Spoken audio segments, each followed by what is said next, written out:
இவர் மாணவ பயிற்றுவிப்பாளர். நூல் படித்தலிலும் நூலை விமர்சிப்பதிலும் இணையத்தில் எழுதுவதிலும் ஆர்வம் உள்ளவர். நீராமல் குறித்த தம் பார்வையை பகிர்ந்து கொள்ள வருகிறார் திருமதி ஸ்வர்ணலதா ஆவடியப்பன்.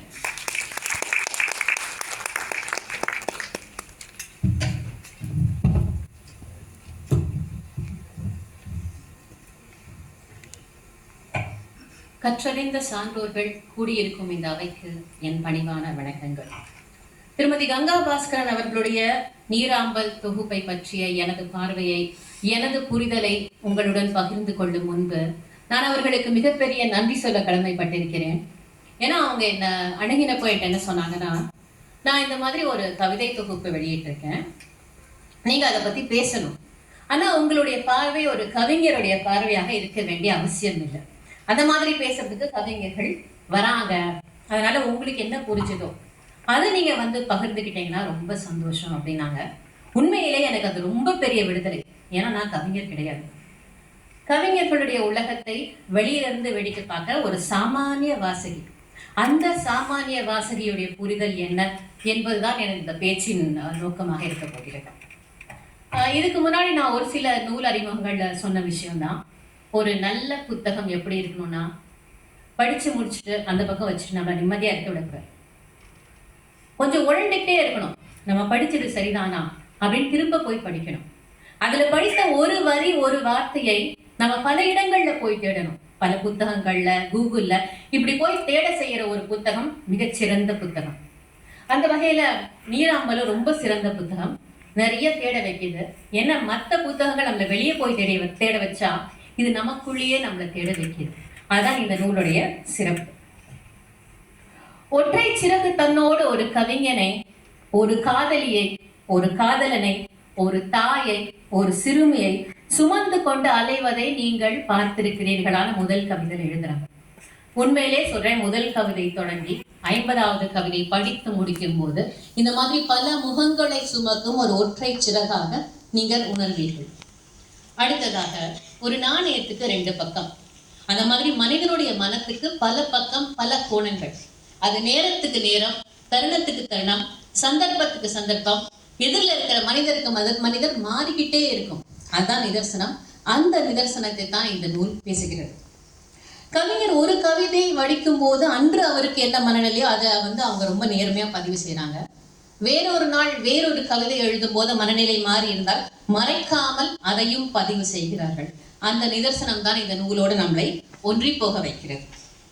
ஒரு ஒற்றை சிறகு ஒரு இடத்திலிருந்து விடுபட்டு பற்றற்ற நிலையில ரொம்ப சுதந்திரமா உலா வரும் போது என்னென்ன வர்ணஜாலங்கள்லாம் காட்டுதுன்னு எழுதும் போது, அடடா இதான வாழ்க்கை, இப்படி ஒரு வாழ்க்கை இருந்தா நல்லா இருக்குமேன்னு ஒரு எண்ணம் நமக்கு தோணுது. முதல் கவிதையில அப்படி எழுதினவங்க கடைசி இறுதி கவிதை வேண்டுவனை எப்படி முடிக்கிறாங்கன்னா, சாக்காடு போகும்போது ஊரார் கூடி எழுப்பும் அழுகை, சாக்காடு போகும்போது ஊரார் கூடி எழுப்பும் அழுகை, மறைந்த பின்னும் என்னை மறவாத நல்லுள்ளங்கள் வேண்டும் அப்படின்னு முடிக்கிறாங்க. இதான் மனுஷன் இல்லையா? நமக்கு பற்றற்ற நிலையும் வேணும், பற்றுள்ள மனிதர்களும் வேண்டும், அப்பப்ப தனிமையும் வேண்டும், அப்பப்ப நமக்கு பிடித்த ஒரு பெருங்கூட்டமும் வேண்டும். இந்த மாதிரி நமது மனதின் எல்லா கோணங்களையும் எடுத்து காட்டுகிற மிக இயல்பான எளிமையான ஒரு தொகுப்பு நீராம்பல். இந்த தொகுப்புல என்னை ஈர்த்த இன்னொரு கவிதை இனிக்கும் இரவுகள். பிதற்றல்கள் இல்லா சொற்களின் வண்ண ஓவியங்கள் அரையெங்கும் நாட்டியமாடும் இரவை விட, பிதற்றல்கள் இல்லா சொற்களின் வண்ண ஓவியங்கள் அரையெங்கும் நாட்டியமாடும் இரவை விட பகல் எப்போதும் இனிப்பதில்லைன்னு இரவின் பால் தனது விருப்பத்தை அழகா பதிவு செய்யறாங்க. இதை படிச்சப்ப எழுத்தாளர் பிரபஞ்சனுடைய கண்ணீரால் காப்போம் என்ற நாவல்ல இருக்கிற ஒரு வரி ஞாபகத்துக்கு வந்தது. இரவை ஒரு சொல்லாக மாற்றலாம், மிக எளிமையான மிக இருண்ட சொல்லாக. அந்த சொல் நான். உண்மையில இருட்டுல நம்மளுடைய எல்லா பயம், தயக்கம் எல்லாம் போயிடும். நமக்குள்ள இருக்கிற பயமும் வெளியே வரும், தைரியமும் வெளியே வரும், இருட்டும் வெளியே வரும், வெளிச்சமும் வெளியே வரும். இப்படி எந்தவித தயக்கமும் இல்லாமல் நாம இருக்கிற ஒரு பொழுது அந்த இரவு. அந்த இரவின் பால் அவருக்கு இருக்கும் அந்த விருப்பத்தை அந்த இடத்துல பதிவு செய்யற அதே நேரத்துல கங்கா எழுதுறாங்க, நாளைய பொழுது நம் கையில் இல்லை என்ற போதும் அலாரம் வைக்க மறப்பதில்லை நாம். அப்ப பகல் மேல இருக்கிற ஒரு நம்பிக்கை, ஒரு எதிர்பார்ப்பு, அதையும் இன்னொரு கவிதையில பதிவு செய்யறாங்க. அப்ப இருட்டுக்காக ஏங்கும் முகமும் என்னுடைய முகம்தான், பகலுக்காக காத்திருப்பதும் என்னுடைய முகம்தான் ரொம்ப அழகா பதிவு செய்திருக்கிறது. அந்த பதிவு செய்த கவிதைகள் இந்த தொகுப்பில் இருக்கிறது. அடுத்ததாக பெண் படைப்பாளிகளுடைய நீங்க படைப்புகளை பார்த்தீங்கன்னா ஏதோ ஒரு இடத்துல எப்படியாவது பெண் விடுதலைக்கான தேடல், காத்திருப்பு, போராட்டம் எப்படியாவது வெளியே வந்துடும். அந்த பெண் விடுதலையை ஒரு ஆண் அணுகுவதற்கும் ஒரு பெண் அணுகுவதற்கும் நிறைய வித்தியாசம் உண்டு. நல்லதோர் வீணை செய்து அதை நலங்கேட புழுதியில் எரிவந்தனோன்னு ஒரு ஆண் பேசுவான். அதாவது பெண்ணை ஒரு உயர்வான இடத்துல இருந்து அப்படி இருந்தனா இனி இப்படி ஆயிட்டேமான ரொம்ப அழகா கம்பேர் பண்ணி எழுதிடுவான். பெண் அப்படி எழுததில்லை. தயவு செஞ்சு என்ன வீணையாவும் பார்க்காத, தூசியாவும் பார்க்காத, சக மனுஷியா பார், அது போதும் அப்படிங்கறத ஒரு பெண்ணுடைய எண்ணம். அந்த எண்ணத்தை இவருடைய உயிர்த்தெழல் என்ற கவிதை ரொம்ப அழகா வெளியே கொண்டு வருது. மாகாளி மாரியம்மன் கொற்றவை என கொண்டாடி தீர்த்து, மாகாளி மாரியம்மன் கொற்றவை என கொண்டாடி தீர்த்து, உன் குலம் தழைக்க படையிலிட்டது போதும். ஓடாத கால் கொண்டு உயிர்த்து வர புறப்படுகிறேன், வாழ்த்த வழியில் நிற்காது. தயவு செஞ்சு கிளம்பி போடு, என்ன நானா இருக்க விட அது போதும் அப்படிங்கறதா ஒரு பெண்ணுடைய எதிர்பார்ப்பு. இந்த கவிதையை படிச்சப்ப நான் எப்பவோ படிச்ச ஒரு மொழிபெயர்ப்பு கவிதை, மலையாளத்தில் இருந்து தமிழுக்கு மொழிபெயர்க்கப்பட்ட கவிதை, ரோஸ்மேரி என்பவரால் எழுதப்பட்ட ஒரு கவிதை, அது நினைவுக்கு வந்தது. எனக்கு உன்னிடம் இருந்து கேட்டு வாங்க வரங்கள் எதுவும் இல்லை, உனது ஒளியால் நிரப்பிக்கொள்ள இதய வறுமையும் எனக்கு இல்லை. ஒரு சக்கரவர்த்தி இன்னொரு சக்கரவர்த்தியை சந்திப்பதை போல், ஒரு நண்பன் மற்றொரு நண்பனை சந்திப்பதை போல் சம உணர்வுடன் வா. இதுதான் ஒரு பெண்ணுடைய எதிர்பார்ப்பு. சரி, அப்போ இந்த விடுதலையை பெண்ணுக்கு கொடுத்து விட்டால் பெண் முழுமையாக சுதந்திரமாக உணர்கிறாளா அப்படின்னா அதுவும் கிடையாது. பெண்ணுக்கு 2 இடத்துல இருந்து விடுதலை தேவைப்படுது. ஒண்ணு, ஆண்கள், சமூகம், இந்த மாதிரி வெளியிடங்கள்ல இருந்து அவளுக்கு விடுதலை. இன்னொன்னு, அவளுடைய எண்ணங்கள்ல இருந்தே அவளுக்கு ஒரு விடுதலை தேவைப்படுது. அதுதான் உண்மை. எனக்கு ஒரு மகன் பிறப்பான், அவன் என்னை போலவே இருப்பான்னு ஆசைப்படுற எத்தனையோ ஆண்களை நம்ம பார்த்துட்டோம். ஆனா எந்த பெண்ணுமே இன்னைக்கு வரைக்கும் என் மகன் என்ன மாதிரி இருக்கணும் இன்னைக்கு வரைக்குமே ஆசைப்படுறது இல்லை. என் மகள் என்னுடைய சாயலில் இல்லை என்பதை ஆசுவாசம் அளிக்கிறது என்ற வரிகளுடன் துவங்கும் அவளும் நானும் என்ற கவிதை படிக்கும் போது கொஞ்சம் வலிக்கத்தான் செய்கிறது. ஆனா அதான் உண்மை. அந்த நொடி வாழ்க்கை அடுத்த நிமிடத்துக்கு தள்ளாதவள், அந்த நொடி வாழ்க்கையை அடுத்த நிமிடத்துக்கு தள்ளாதவள், உடன் இருப்பவர்கள் இல்லாமல் போனாலும் உலகம் இருண்டதென புலம்பாதவள் அப்படின்னு தன்னிடம் இல்லாத தன் மகளிடம் இருக்கும் குணங்களை அவங்க பார்க்கறாங்க, எழுதுறாங்க. எனக்கு என்ன தோணுச்சு, நமக்கு தெரியுது இல்ல, நம்ம கிட்ட என்ன இல்லைன்னு தெரியுது, அவங்க கிட்ட என்ன இருக்குன்னு தெரியுது, ஏன் நாம் அதை பின்பற்றக்கூடாதுன்னு ஒரு எண்ணத்தை இந்த கவிதை எனக்கு, இந்த வரிகள் எனக்குள்ள தூண்டியது. என்னிலிருந்து நெடுந்தூரம் சென்ற அவளின் பாதச்சுவடுகளில் நான் இல்லை என்பதே வாழ்வு அப்படின்னு முடிச்சப்ப ஏன் நாம் அந்த பாதச்சுவடுகளை பின்பற்றக்கூடாது?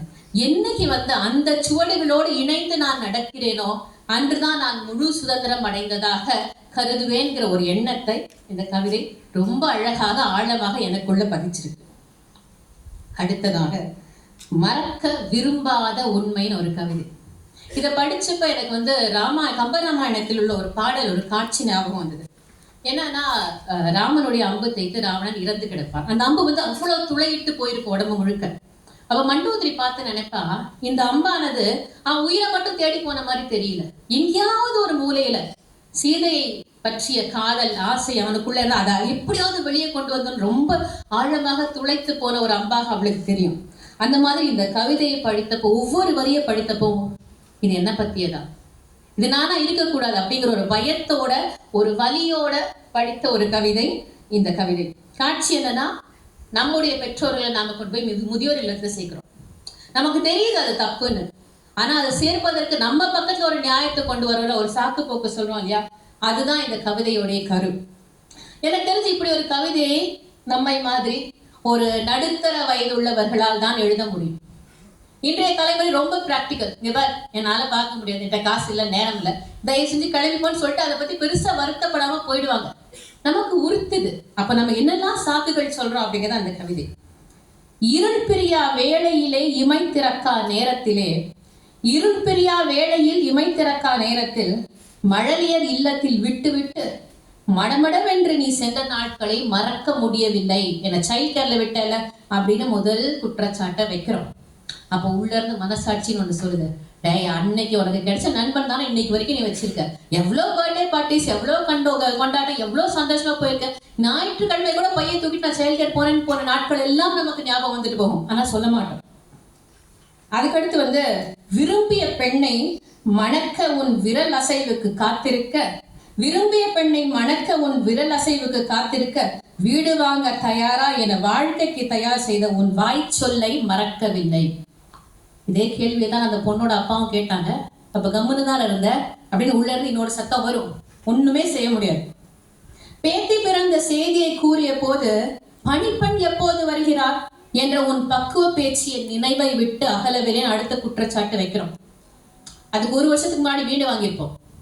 போன் பண்ணி சொல்லுவோம், ரெனோவேஷனுக்கே நிறைய செலவாயிடுச்சு, அதனால இப்ப கூப்பிடல, அடுத்த வருஷம் கூப்பிடுற அப்படின்னு ஒரு சாக்கு போக்கு சொல்லி அவர்களை கூப்பிடாமல் இருந்த அந்த நாட்களும் ஞாபகம் வரும். முதியோர் காப்பகத்தில் உன்னை சேர்த்த போது நாளை என் பிள்ளைக்கும் இதுதான் நிலை என்ற உண்மையை மறக்க விரும்பவில்லை அப்படின்னு முடிக்கிறாங்க. ஆனா மனசாட்சி ஒத்துக்காது. என் பிள்ளை அப்படிலாம் பண்ண மாட்டான், அது எப்படி பண்ணுவான், அது எப்படி பண்ண முடியும், எவ்வளவு செஞ்சிருக்கேன் அப்படின்னு ஒரு சத்தம் வரும் பாருங்க. அதுதான் இந்த கவிதையுடைய கருப்பொருள். ஆக இந்த மறக்க விரும்பாத உண்மைகளுக்கிடையே மறைக்க விரும்புகிற பல உண்மைகளும் வெளியே வந்துட்டு போதுதான் இதோடைய சிறப்பு. இறுதியாக எழுத்தாளர் ஜெயமோகன் அவர்கள் தங்க புத்தகம்னு ஒரு நெடுங்கதை எழுதியிருப்பார். கதை என்னன்னா, ஒரு புத்த துறவி ஒரு நூலை தேடி ஒரு மடாலயத்துக்கு போவார். அந்த நூல்ல உலகத்துடைய எல்லா ரகசியங்களும் அடங்கி இருக்கிற ஒரு நூல். ஒரே ஒரு காப்பி தான் இருக்கும், ஒரே ஒரு மடாலயத்துல. எப்படியோ இவர் போயிடுறாரு. அங்க இருக்கிறவங்க என்ன சொல்றாங்கன்னா, நாங்க புத்தகத்தெல்லாம் உங்களுக்கு கொடுக்க முடியாது, வேணா நீங்க பிரதி எடுத்துட்டு போங்க, காப்பி பண்ணிட்டு போங்க அப்படின்னு சொல்லிருக்காங்க. அது ரொம்ப பெரிய புத்தகம், ஒரே நாள்ல பிரதி எடுக்க முடியாது. அப்ப இந்த நபர் என்ன பண்றாருன்னா, தினம் கொஞ்சம் கொஞ்சமா காப்பி பண்றாரு. உதாரணத்துக்கு ஒரு நாளைக்கு ஒரு 20 பக்கம் எழுதான்னு வச்சுக்கோங்களேன். அடுத்த நாள் போய் பாக்குறப்ப 20வது பக்கத்துல இவர் எழுதினதுக்கும் அதுல இருப்பதுக்கும் சம்பந்தமே இருக்காது, வேறொரு விஷயத்த எழுதியிருக்கும். 3வது நாள் போய் பார்த்தா வேறொரு கோணத்துல இருக்கும். அப்படியே கடைசி வரைக்கும் அவரால் அதை முழுமை செய்யவே முடியாது. அந்த நாவல் ஏன் ஞாபகம் வந்ததுன்னா, இது ஒரு சின்ன புத்தகம். நீராம்பல்ங்கிற ஒரு 50 கவிதைகளை கொண்ட ரொம்ப சின்ன புத்தகம். ஆனா ஒரு முறை படிக்கும் போதும் நம்முடைய கோணம் மாறிக்கிட்டே இருக்கதான் இந்த புத்தகத்துடைய சிறப்பு. ரொம்ப எளிமையான ஆனால் ரொம்ப ஆழமான அழுத்தமான கருத்துக்களை கொண்ட நமது மனதின் ஆழத்தையும் அகலத்தையும் விரிவுபடுத்துகிற ஒரு நூல் இந்த நீராம்பல். இதை பற்றி பேச கிடைத்த வாய்ப்புக்கு நன்றி கூறி விடைபெறுகிறேன்.